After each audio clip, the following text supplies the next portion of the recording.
Hello, everybody. It's Tom Foster on the World of Marketing podcast, and I've got my good friend Dirk Derrick here of Derrick Law Firm down in South Carolina. He's got multiple offices down there. When we first started together, he had one little tiny office with his wife helping him, and 16 years later, he's grown into a mega firm down there in South Carolina. He's done such a great job, but he's quite the entrepreneur, and he has also extended his services to create mock jury trials to help lawyers out with their cases before they actually have to go to trial. So, Dirk, welcome to the program. Glad to be here. Glad to be here for 16 years. Yeah, and we're so happy that we've had you for 16 years. Yeah. And the growth that you've had, and like I said, you're so entrepreneurial, such a smart guy, and I mean, you're just talking about you're 66 years old, you're still going, and you look fantastic. You just have that look that you're gonna win, and people can see you, and they trust you.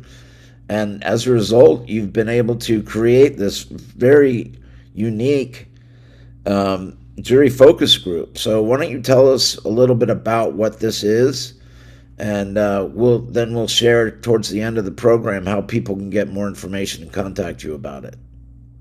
Okay. I'll kind of tell you what started me down this road. Yeah. Played athletics, played college football. All my siblings played college athletics. My daddy was a football coach, very competitive. And I got extremely tired for the first 30 years I practiced that the insurance industry had such leverage on me and my client. Right. And we as attorneys live in this insurance matrix where we're evaluating cases based on what an insurance company will voluntarily pay. And it has nothing to do with the real value of the case. But I felt the same way I think lawyers. I don't think lawyers think, hey, I'm going to go take 40 cents on the dollar and I'm being a good lawyer. I think they think that's impossible. I can't go try all these cases, so I have no leverage. They have the leverage of time and uncertainty and money. And, our clients look at us and say, well, should I settle or should I go to court? Is that a good offer? And for 30 years, you'd say, well, never know what a jury's going to do. I think it's maybe worth more.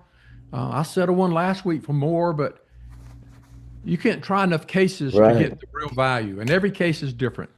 So basically, I was at And every practice for 30 jury's different. You don't know Every jury is what they're different. going to do. Right. Yep. Yep.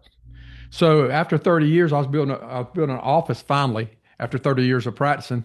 And I put a courtroom in it. And I'd always focused big cases and got good information, but every 2 years I have a big focus group and spend $50,000. And I said, I'm gonna put it in my office so that I can find the truth. I want to know the truth about what's important to juries because we think we know what we should present to them, but we just kind of guessing. What do they want to see and what do they want to hear? How do they value certain injuries? How do they punish certain conduct? Who makes the best jury for this type of case? And is there a difference between somebody who makes a good liability juror versus somebody who makes a good damage juror or a good punitive juror? We have found that's three different people in the same case. And is there a way to get enough data that we can start predicting what jurors are going to do and at least have information and data to know which presentation models work and what evidence and what witnesses do particular types of jurors want to hear from at trial. That's what I started. We started in one little courtroom here in Conway, and we started It's finding. hardly a little courtroom. I've been there and Yeah. seen it. It's very nice. It's very sophisticated. You got cameras everywhere recording it, and I mean, you can't go wrong. Uh, And the way that you vet these jurors, I was just reading. It's 100-page questionnaire, or not 100 questions. Excuse me, yep.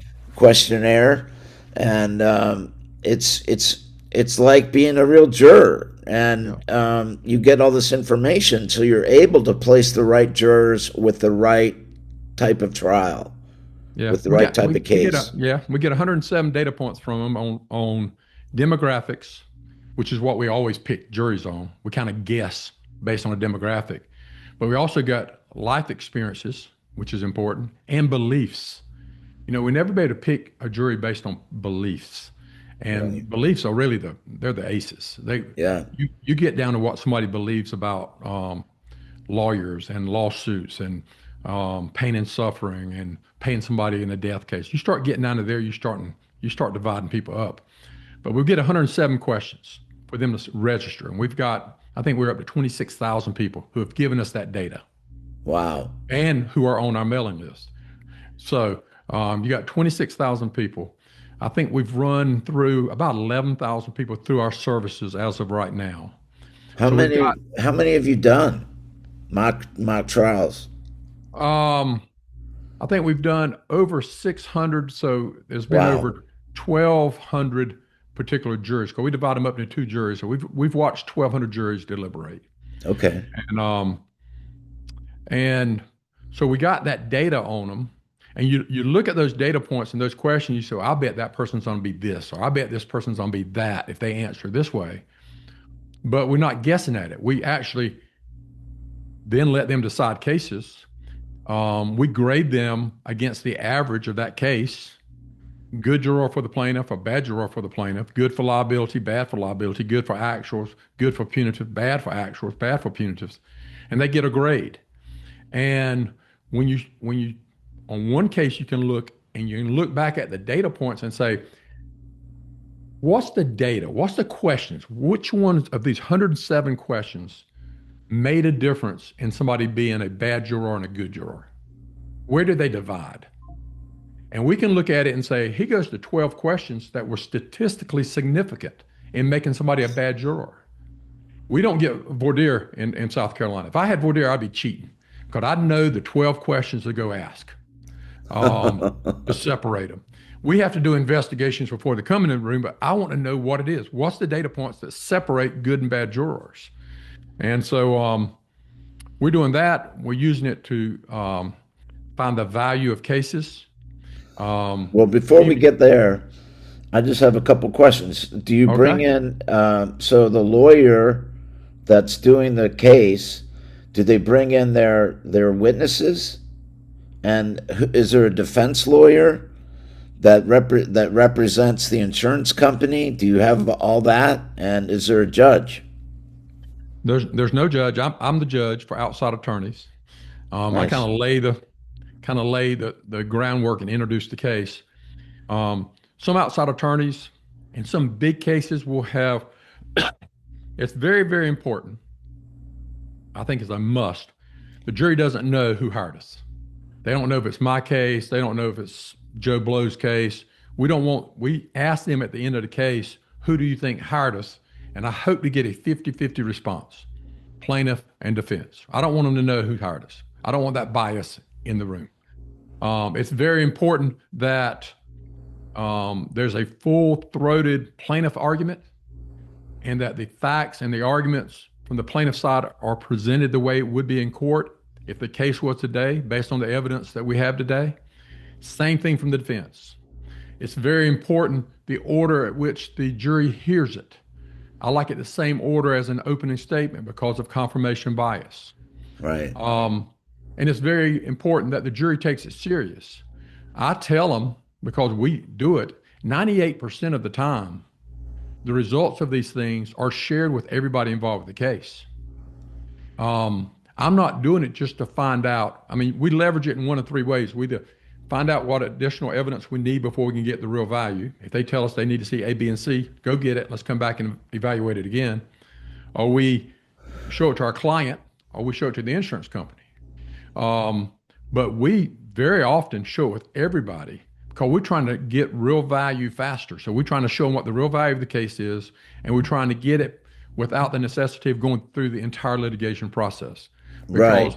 nobody I represent, zero, want to sue anybody or be sitting in a courtroom. And Right. zero people want to get sued. So if we can show, If we can gather the evidence, show both sides what the fair value is, and get it resolved, it's good for everybody but the insurance company. Right. And we use that as leverage to the insurance company to act in good faith and pay us the real value. Right. It's fantastic Yeah. because it saves people a lot of money and saves people a lot of time and the guesswork, And I love that you're able to bring all this data and this information to the insurance company that's trying to lowball you, and show them, hey man, if we go to trial, then this could go any direction. So let's Well, settle this more fairly. mhm. And it's not like you're going to get 100% every time, but you're going to get more than what you would get if you just winged it. Well, what you're able to do is not look at your client and say, well, you never know what a jury's going to do. Right. That's true. You're able to say, here's the data. We'll Right. do whatever you want to do. You can settle for whatever you want to settle for, but here's the data. And one of the best benefits of the data is you empower that plaintiff. There's people who've been tort reformed and they understand that when the tort reform is coming back around now, but they demonize plaintiff lawyers, people who bring lawsuits, and people who give verdicts. And there's people who don't want their name on that list. They don't want to be one of those people. But if you show them, hey, we focus group this thing in front of 12 people or 25 people or 250 people, and here goes what they say your case is worth, you have just corroborated what they think, and you've empowered them to say, oh, these people agree with me. Go ahead, push it. Go after it. Right. Otherwise, they just take the money and I don't want to go any further. But you empower the plaintiff by showing them the truth and showing them that people believe. Now, you also show them sometimes their case isn't any good. Right. Right. You know, And they should and take what they could get. when should they know that? They'd rather know it now than walking out the courtroom. Plus, And it makes their attorney look so much more knowledgeable and sophisticated and more trustworthy, right? I mean, that they have all this data, that they can give them a fair assessment of whether they should go to trial or whether they should settle. absolutely, and that's something that we have missed, and that is something that lawyers have thought they couldn't do. They Right. thought there's no way I can do this in all the cases. There's no Well, way I that's can why we're show. getting the word out about what you offer. And, you've done 600 of these things. You know it down, and I've been there. I've seen it. You and I have talked about this multiple times, Mhm. and you're just getting better and better at it. It's.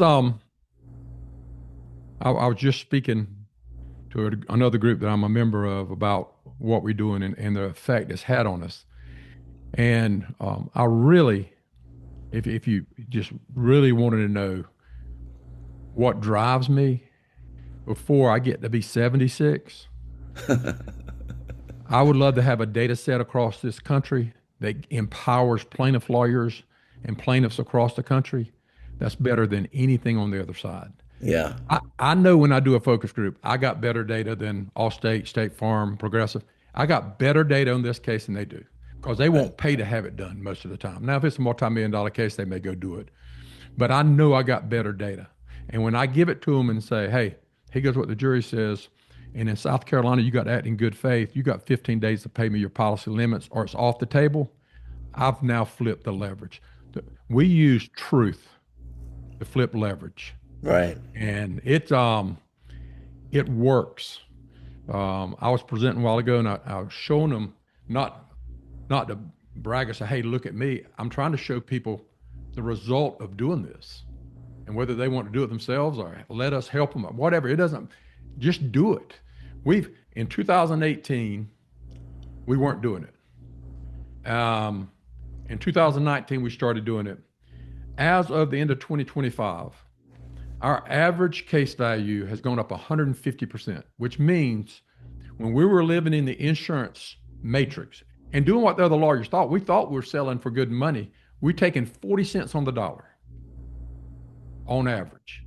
And most of that money is being lost on six-figure and seven-figure cases. Right. Um, and since we started doing it, our average fee, our average value went up 150%, and our revenue went up 800% over that Wow. over that Wow. over that period of time because we know the truth. We Right. can we can empower our jurors. I mean, we can empower our clients. We can leverage it against the insurance company. If we've got a bad case, we can empower it to the client so we can get out from under it. Some of the happiest clients we have is when they think the case is worth here, the insurance company is offered here, and the focus group says it's here. And we show them, they say, "Oh, we're winning. Go ahead and settle the case." Right. Uh, Right.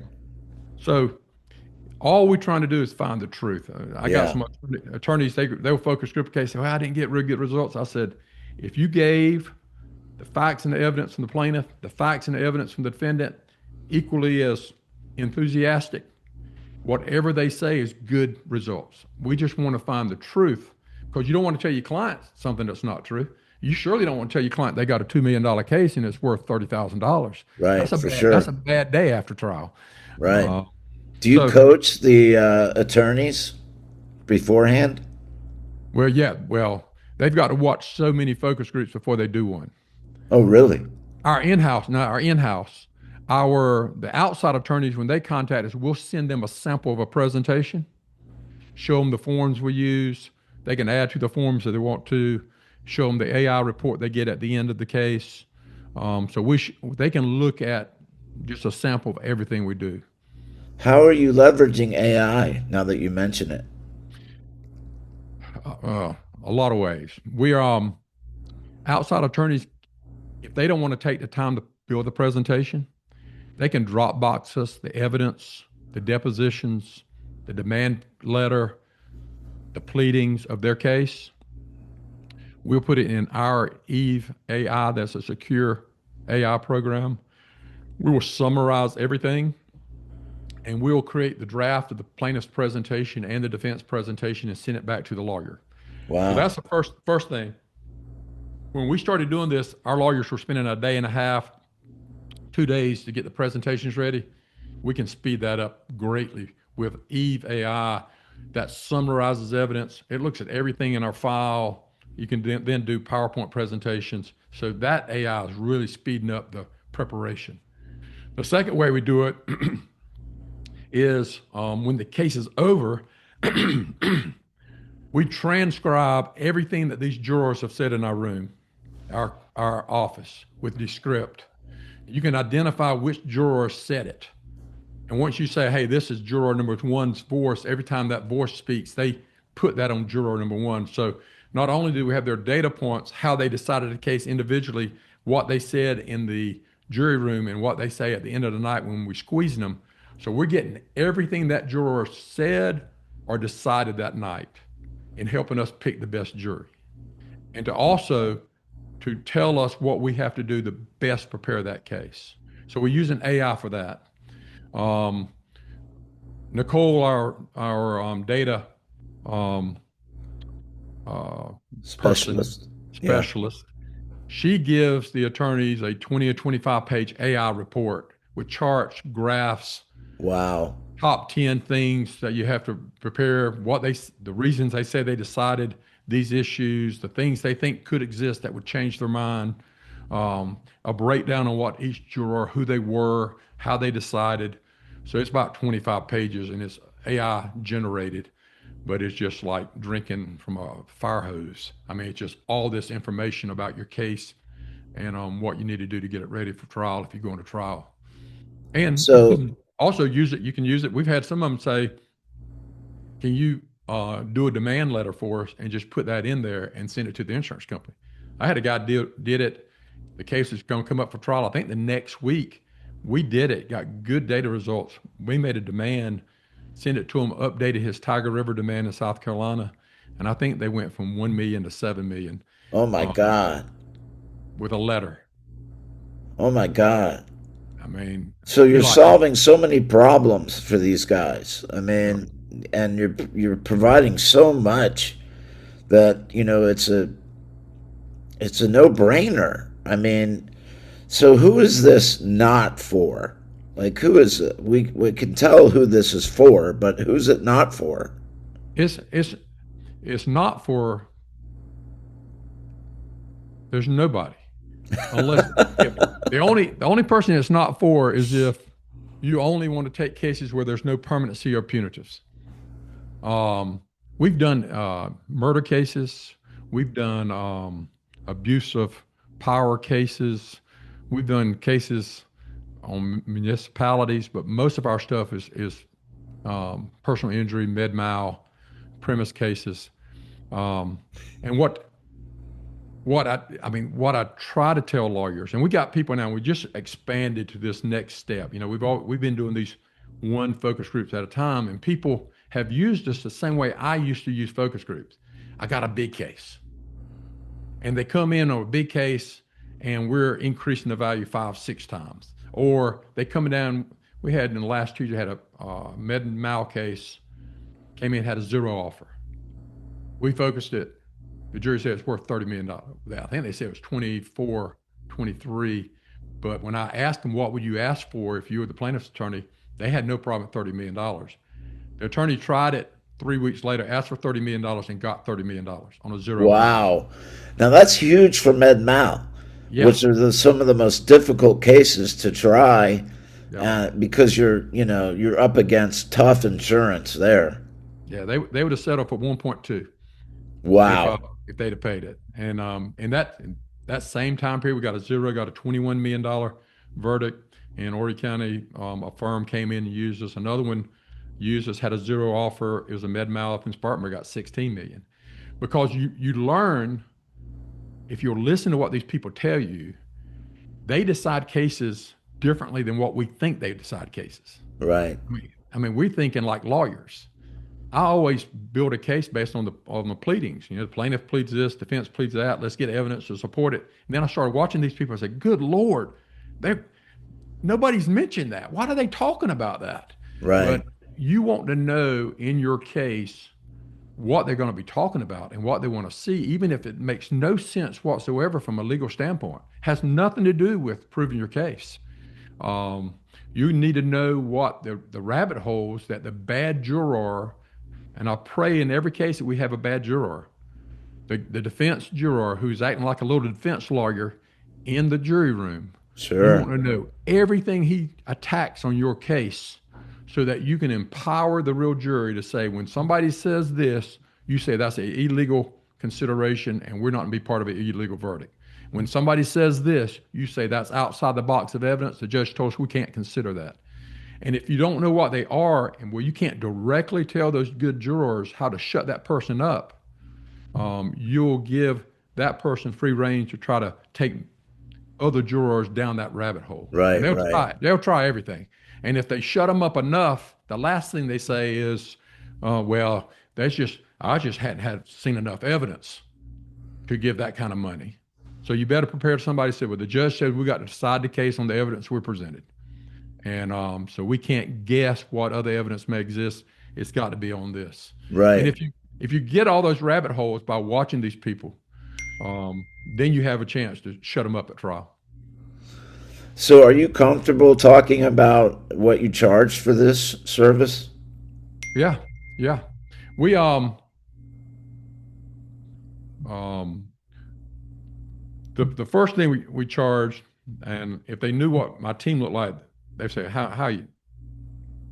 I mean, we got 7 people in the Derrick Law Firm they work on focus groups. I mean, we're not making any money on this. I'm getting as much data as I can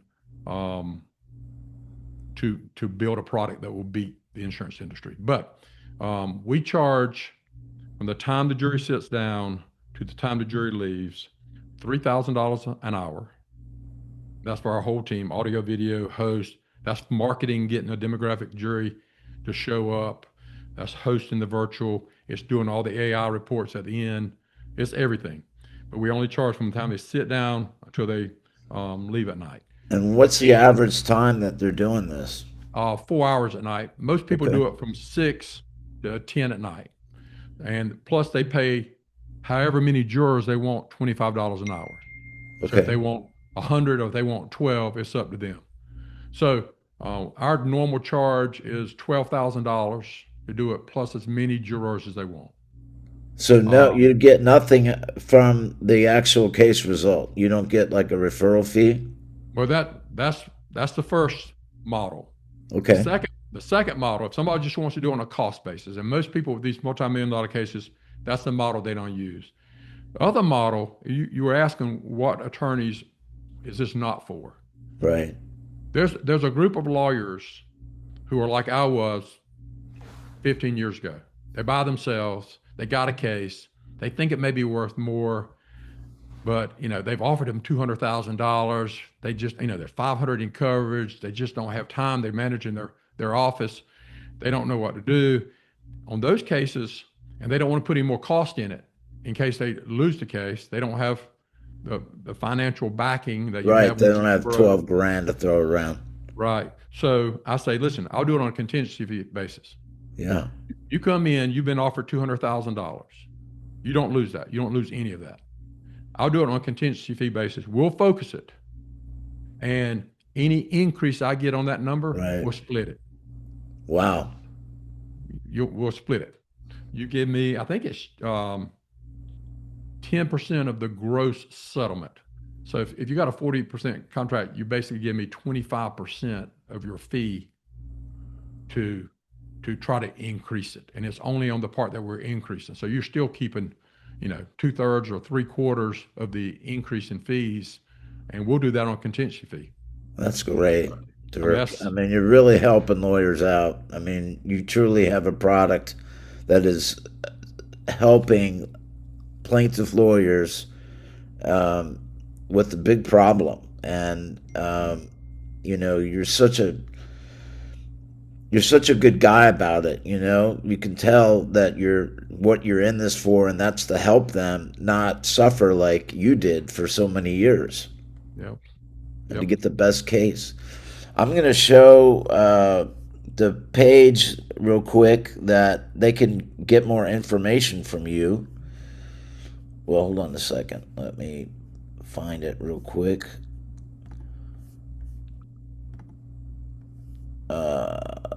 Yeah, here we go. Nope, that's not it. This is it. And we're going to put this in the link in the description. But I just wanted to show this real quick for those people that are watching the video because it's a long URL. We're going to put this in the description. But this is where you can get more information, and it has a lot more. Well, we've gone over a lot, but it kind of reiterates everything that you talked about, and how they can get more information about it, and how they can contact you. Um,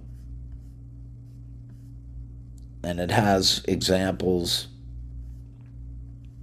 So all that they have to do is get started today, and they get in touch with you, and it's as simple as that. Then you can talk to them about if they've got something relevant, if you can help them or not, and how they can pay for it. Either just that flat fee of 12 grand, or your contingency basis, which is a great idea for lawyers that you know are kind of, as you said, they're solo practitioners. They don't have a lot of cash laying around to invest, and you take a lot of that concern away with this. And so it's really a fantastic service, and I'm so proud that you're doing it. And I mean, you've come a long way in a short period of time on it since you first started talking about it and introducing it to me. So, Yeah, yeah, how long have you been doing it? I started in 2019. Yeah, not that long ago. No, no. It's just, I mean, if you look at our growth, went from 5 attorneys to 35 attorneys. Everything's just, I mean, just And it's based on took off. these focus groups. It's knowing the truth, and it's Yeah. some lawyer got a $200,000 offer. Like we were talking about the contingent. He can call us, and we can get it scheduled in 2 or 3 weeks. I mean, If they're out of state, I got to drop some marketing in to get the jury of that county. But it's not like it's got to be a 6 month event and they got a $200,000 offer on the table. We can get these things turned around quick. The $30 million verdict, they were on the trial roster and they didn't get reached that week. And the guy called me and said, "Hey, we're gonna come back up on the trial roster in 2 or 3 weeks. Can I focus it?" And I said, "Yes." I think he was going to ask for 15 million before he focused it. And so after focusing, You he said, "I'm gonna doubled ask it. for, I'm gonna go ask for 30." I said, "That's what I would do." So we can help people get it done quickly. We've had two attorneys, one in state and one out of state, who are our first ones to join. They want to do more than one a month. They signing up for a year of doing two a month. And what that means is I'll give them a discount off the 3,000. I'll reduce it, and they will pay for that over 12 months. And they got 24 focus groups they can do over those 12 months. And those people are seeing. Um, I mean, they see the kind of money they can make by knowing the truth. And And I'm the telling you, other, if they do it, if they do it, um, it's addictive. You'll see what the yeah, outcome. The other thing we do for the out-of-state lawyers, which is very valuable. I don't know if you've ever researched the value of five-star reviews. I believe in five-star reviews. yeah, 100%. Um, these out-of-state attorneys who are signing up for this monthly package, um, we give when we do these focus groups, we give these jurors opportunity to. It's voluntarily. They got to sign that this is not part of the focus group service. They have an opportunity to review us and review us from 1 star to 5 star, and would they'd want it if they had a case. And so we get those 5 star reviews. Some of them say, "Yeah, send me a link. I'll go online." We send them a link to Google, and I mean, we're getting ready to pass 7,500 5 star reviews in South Carolina. Wow.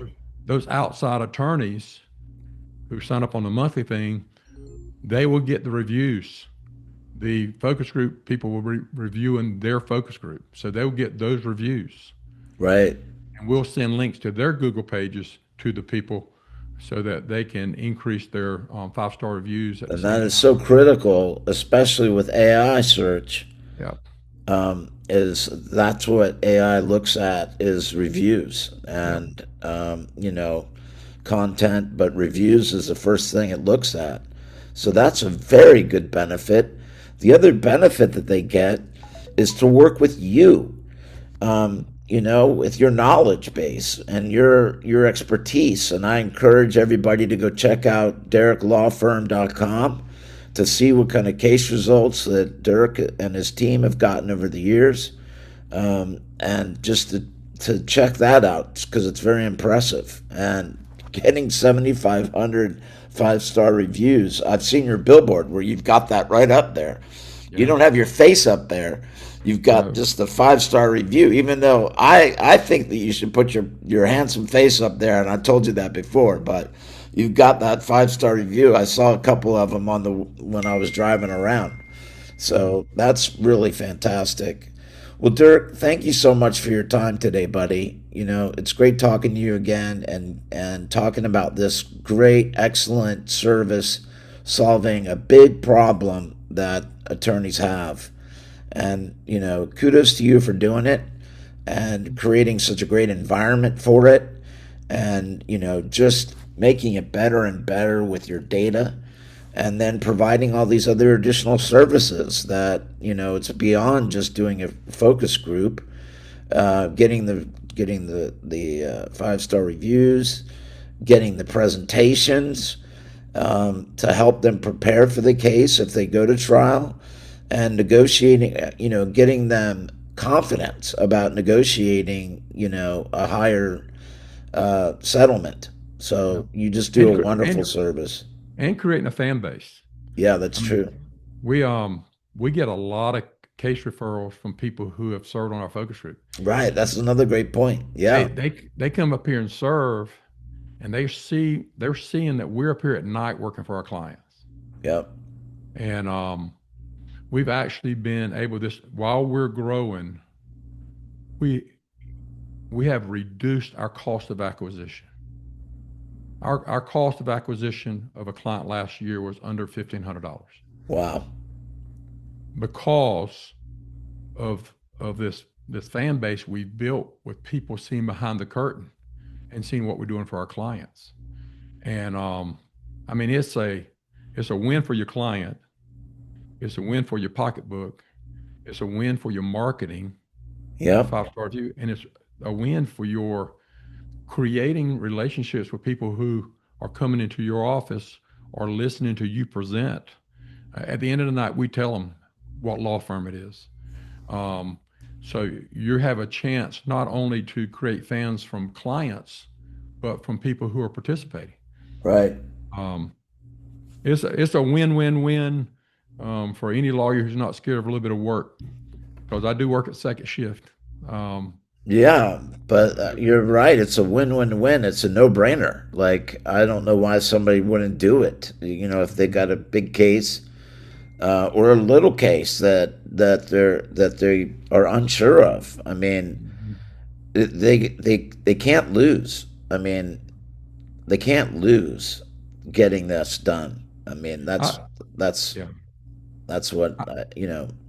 I And believe in it strong enough that our policy at the Derrick Law Firm is if it's any kind of permanency, 5% permanency, whatever, if there's a permanent injury or punitive damages or questionable liability, our lawyers cannot settle that case unless they pay us every dime of the insurance money without focusing it, wow, because it shocks lawyers every night. We had a law firm from Florida up visiting with us. They're building a courtroom in the office in Florida this week, the first of the week, and they watched the presentation. And I asked my lawyers, I said, what's the jury done come back with? Once, I think between 800,000 and 1.2. I asked the lady from Florida, what do you think? She said, I'm thinking a million. I asked another one, there's a million one. Um, they came back, one jury came back at 2.5 and one came back at 4.7. And that's lawyers do not know the value of these cases. right. Well, On that's that one so. case, we But focused that's that one case. You know how much money, how much fees that data can bring into the firm by knowing it? And it's you won't believe the number of cases where people are taking a million five on a $4 million case, or they're taking $250,000 on a $750,000 case. right. It's just it's I I think the people there's a lot of people who get injured and don't get the real value of their claims. Right.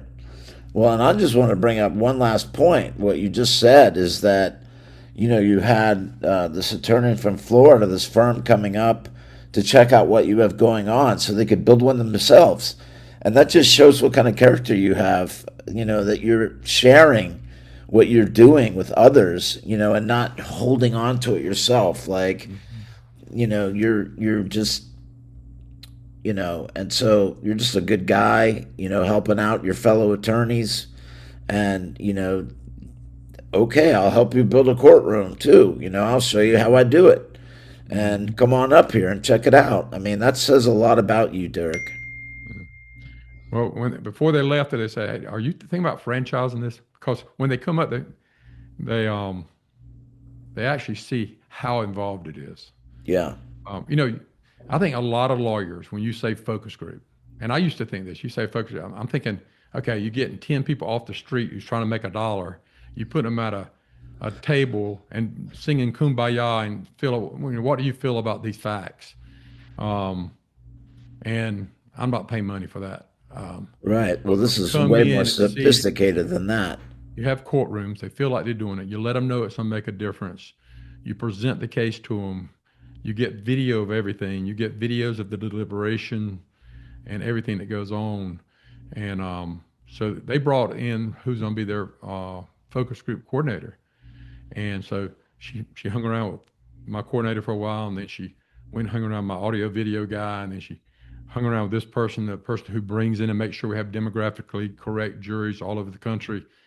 And she was sitting in a little bit later, and I says, "You all right?" She said, "Yeah, my head's blown." Right. I thought I was just gonna be hosting 12 people to come listen to some facts. Right, right. But That's fantastic. Well, brother, I'll let you head to the beach. You already told me, it's 74 degrees and you're, there late on a Friday afternoon and you deserve to have a little break. I appreciate you spending the afternoon with me, buddy. And I hope that the lawyers that are watching this contact you about this and how it's going to help them so much with their cases to get more money for their clients and for themselves. And that's the reason why you do it.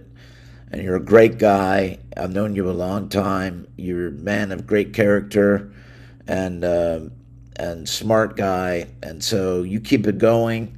Well, I'm sure that we'll have more podcasts about it as you grow and you have more great results for people.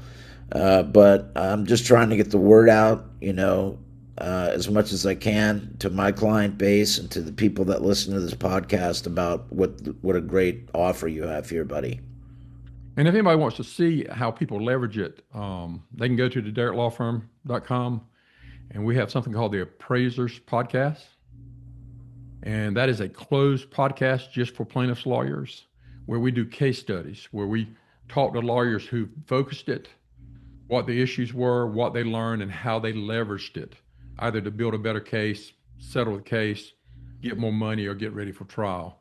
And we have these outside attorneys now who are doing it and then coming on the show, as well as our inside lawyers, and giving case studies to let people know what they've learned about specific issues and facts and how they leverage it in their cases. But they can find the Appraisers Podcast on our website. They will send an email to Nicole to prove who they are. She does a little investigation if they're plaintiffs' lawyers, and they promise they won't share it with any defense lawyers. She'll let them in so they can go listen to the podcast. That's great. Easy peasy, buddy. All right, my man. Thank you so much, Dirk. You take care and enjoy your weekend. And All I'll right, buddy. talk to you You too. soon. You too. Have a great weekend. All right. Take care, buddy. All right.